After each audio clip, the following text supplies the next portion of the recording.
सुटला 25 सुटला या मैदानातला आणि 25 मध्ये देखील 6 गाड्या त्यापैकी एक गाडी बाद झाली. 5 गाड्यामध्ये लढत चालू आहे. कोण होतोय सेमीला पात्र? सुंदर अशी लढत, अतिशय सुंदर.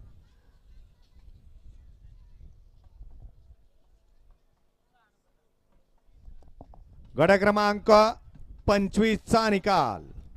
25 चा निकाल आहे. तास क्रमांक 6 मधून धावलेली गाडी भैरनाथ प्रसन्न पिंट्या ग्रुप पैलवान चैतन्य बुधनारवाडी या गाडीचा प्रथम क्रमांकाला विजेत्या बैलगाडी मालकाचं त्यावरती बसलेल्या चालकाचं हार्दिक हार्दिक अभिनंदन आहे. सुंदर अशी गाडी सेमीसाठी पात्र केली बालाजी ड्रायव्हर नेवरीकरांनी. वळला गट क्रमांक 26 मध्ये केला बिरोबा प्रसन्न बाळमा प्रसन्न नाथ साहेब प्रसन्न